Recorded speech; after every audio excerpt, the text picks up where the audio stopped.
It's the 2Dumb2Quit podcast with Jeremy McCall. He's dumb, way too dumb to even quit. So, he has his own podcast now. It's the 2Dumb2Quit podcast, highlighting amazing people in difficult industries. And normally, I would have a guest sitting on the other end of this microphone, sitting across from me. But during the quarantine, I've kind of thought it would be cool to find people throughout history who have risen to the calls through perseverance and grit and the way that they have succeeded. And so this week, I wanted to focus on an Air Force fighter pilot turned Pentagon consultant who most of us have never heard of. His message, his approach, his concepts are something that we can all use in our daily lives, whether it be business or personal. And it's a powerful question that we're going to get to in this one that we each have to ask ourselves. And John Boyd is the man's name that we're focusing on today. He was an amazing fighter pilot, even more so, though, an incredible mind. He was born in Pennsylvania. While he was still in junior high, he enlisted in the Army Air Corps, graduated, went and completed his basic training, his skill training originally as an aircraft turret mechanic, even served as a swimming instructor in Japan, serving in the Air Force Reserve until graduating from the University of Iowa with a degree in economics. Now, in 1953, Boyd arrived in Korea as an F-86 pilot, and he was never credited with any kills. But because of his work ethic and his relentless pursuit to be the best in his craft, he was invited to attend the most prestigious school in existence for fighter pilots. This is like the Top Gun. This is the Fighter Weapons School. And in that class, not only did he outperform anyone, he rose to the top of the class. And upon graduating the class, he was asked to join as an instructor.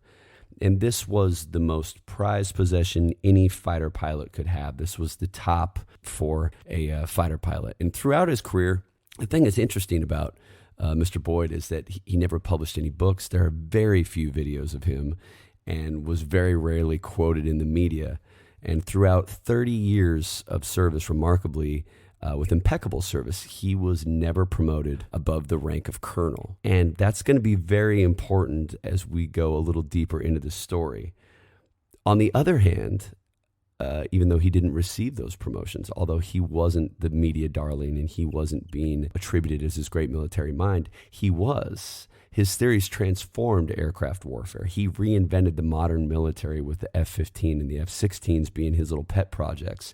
His influence was used as an advisor. He taught and instructed nearly every major military mind throughout and in generation. Yet, there are no bases or parks named after him, and after retiring, he assumed he would be forgotten. He was known as 42nd Boyd during his instruction work over at the Fighter's Weapons School for his ability to beat any other fighter pilot starting at a point of disadvantage within 40 seconds. He's also referred to as the Mad Major for his intensity of his passions, or Genghis John for his confrontational style when he was talking with others. And some people referred to him as the Ghetto Colonel for his Spartan-like lifestyle. He was very frugal and had little more when it ended, when he retired, more than his pension and a small apartment, and almost certainly more enemies than friends.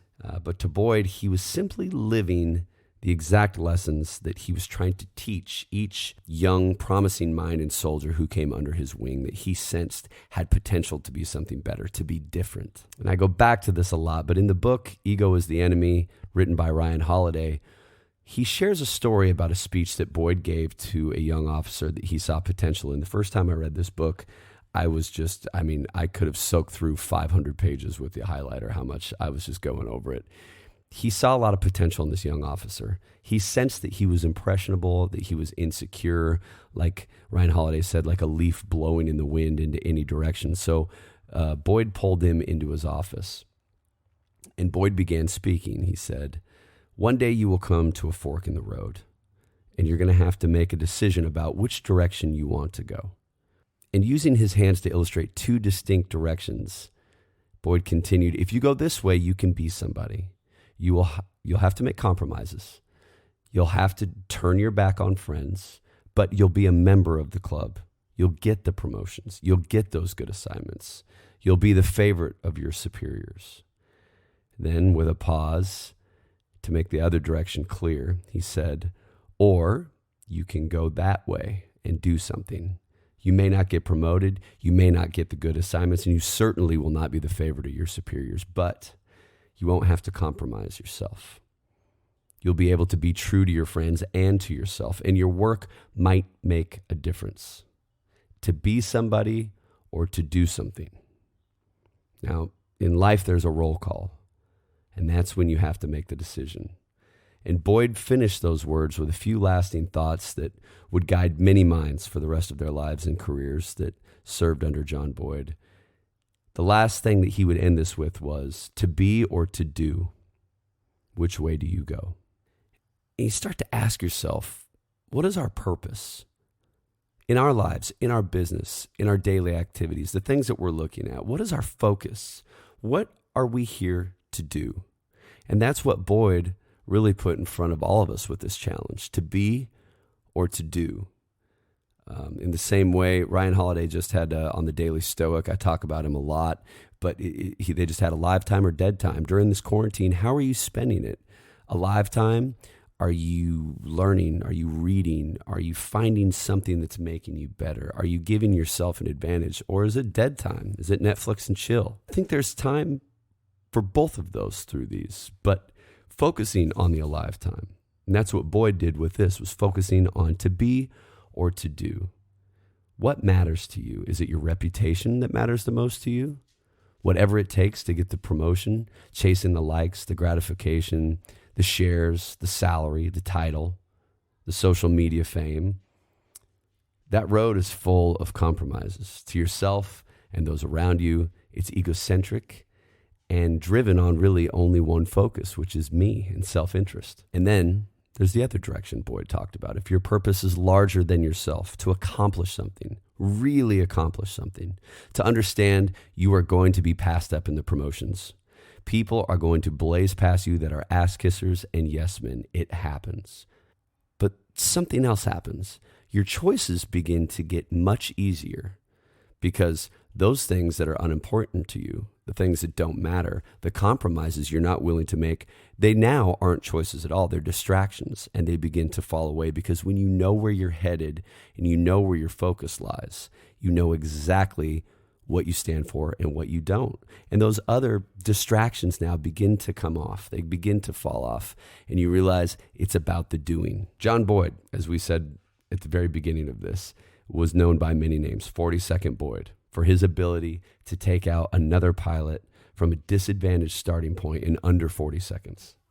They called him Genghis John for the way that he never let obstacles stop him from what he needed to do. And the Ghetto Colonel, they called him the Ghetto Colonel because of a frugal lifestyle. He died, they said, with a drawer full of thousands and thousands of dollars in uncashed expense checks from private contractors because he considered them to be bribes. And throughout his career, it wasn't his doing that he was never advanced past colonel. He was repeatedly held back from promotions. Ryan Holliday says it again. I know I've said Ryan's name a lot in this, but he said he's been forgotten by history as a punishment for the work that he did. It's interesting to think about how each of us might measure up against a man like that. To keep that close in mind the next time we have choices to make about our business, about our personal endeavors. Do we need this, or is this ego? Before I respond to this, is this something that needs to be said, or is it a hurt ego? Is it something where I feel like I need to get a dig in to make myself feel better? Are we making the right decision for what's needed, or are we still looking at a trophy shining on top of a mountain on the horizon? To be or to do. And as John Boyd said, life is a roll call, and that is a decision we're all going to have to make. And going through this, there's so much more that John brought to the table in terms of looking at things and looking at obstacles. And so I'm going to add a part 2 to this discussion tomorrow about another concept that Boyd developed called the OODA loop, which has been used by corporations, huge sports teams, governments, military, and as litigation strategy because it unifies cognitive science, or the precise nature of the brain and how we react to things, and game theory, which is like their mathematical model of how people make decisions. So this is used a lot in courtrooms. It's called the OODA loop, and we're going to get in it tomorrow too. I'm going to bring back a part 2 on Mr. John Boyd tomorrow. I want to thank you guys for being a huge part of the 2Dumb2Quit podcast. We're hitting a new audience right now. We've seen a big jump in listeners. So I want to thank you guys for continuing to spread the word of this. If you're enjoying what we're doing to enable me to continue growing the podcast, tell 3 or 4 of your friends, invite them to check it out. And we're in the middle of a ton of planning right now as we're looking to add some live streaming video to the podcast so we can interact while it's happening. You'll be able to see the guests and bring it to the next level of this. So thank you guys again for tuning in. And remember, small changes in our mind make big changes in our life. Thank you so much for being so inspiring, for allowing me to do this, and for jumping in. So don't forget, tomorrow I'll be uploading part 2 of kind of looking into the concepts of a military strategist and a brilliant mind, Mr. John Boyd. You guys have a great day, and I'll talk to y'all tomorrow.